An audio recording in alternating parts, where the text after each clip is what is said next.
Hey guys, I'm Azael and I'm here with C9's victorious mid laner, Jensen, after their 3-2 win over Immortals. And first off, congratulations. I've got to say, the split to me has been kind of a breakout split for you. It feels like you're really starting to cement yourself as C9's franchise player. You know, how's that felt for you?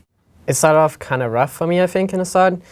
I think I learned a lot throughout the season about how to play mid lane better, what's the best, how to control waves and everything in general. So I think I have improved a lot in that aspect. My mechanics have always been top notch, I think, but sometimes my decision making and how to control waves, how to do proper roams and stuff wasn't necessarily the best, but I think I've improved a lot. Your transition when joining C9 wasn't always an easy one. How were those struggles for you, and how did you kind of work through them and overcome them to get to where you are now?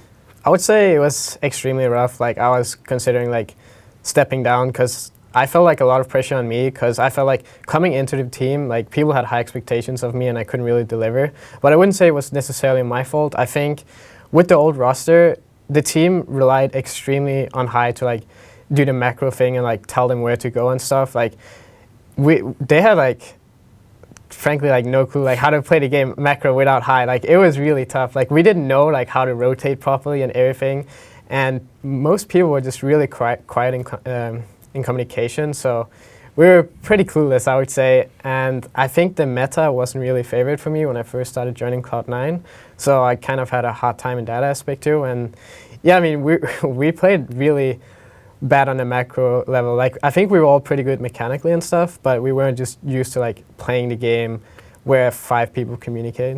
So you're playing with a bunch of boosted animals. How did you whip them into shape? How did you guys go from that transition as a bunch of solo queue players, people who didn't know how to macro, people who didn't necessarily know how to work together, to where you are now, where you guys talk about sharing those shot calling duties and obviously having improved your macro game to the level where you can beat Immortals? I would say it was mainly because of Reaper. He basically told everyone you have to step up your communication or this is not going to work, because he said that in a 5-man game, if there's only one guy talking, you're not really gonna, you can be good, as showed with High, but you're limited in a way, because with 5 people talking and giving info and output about what you're supposed to do and what's the best for them, then it's much easier to make decisions around the map and everything. So I think it was mainly because of Reaper. He helped us all communicate better, say what we need on each role and stuff, and yeah, it worked out well. So C9 is a team with an incredible history, right? Mm-hmm. They come in, they're one of the most dominant, if not the most dominant team in North American history, winning multiple championships. How is it living up to that? They being considered the best team, and then in recent times it's been more about CLG and TSM winning these championships. Is that a lot to live up to? Well, Cloud9 have a big fan base, and Cloud9 have always been a top team, so there's obviously going to be high expectations on us.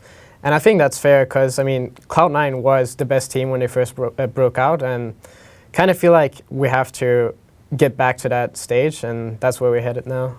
Your team is definitely in a good spot, and you individually have been in a very good spot. And speaking of personal achievements, 20 kills in a game, pretty incredible. What does hitting milestones like that mean for you as a person and as an individual player? I don't know. I just like being a playmaker and stuff. I think it's kind of boring if you're just sitting back and farming for late game. That's not really my style. So I always like to make the big plays, always go for the high risk, high reward plays. And it's just it's just a rush you get, It's just all worth it. Yeah, you've already taken down Pobelter now. Bjergsen next on the chopping block. Is there any kind of special rivalry there for you, or do you think that's more kind of made by the fans? I wouldn't say there's any rivalry between us. We're pretty good friends. We talk about the game to each other a lot, so we kind of know each other very, very well, and we understand each other pretty well too, I think. So I think it'll be very tough and it'll be an interesting matchup, but I think it could go either way. As far as winning the finals, as far as talking about the legacy of Cloud9 compared to this new version of Cloud9, mm-hmm. You feel that you've surpassed them as far as skill, and now it's about achievements. What would winning the finals mean to you? This is the first time you've ever been in a final, and it's going to be in Toronto in front of a packed crowd. How would that feel?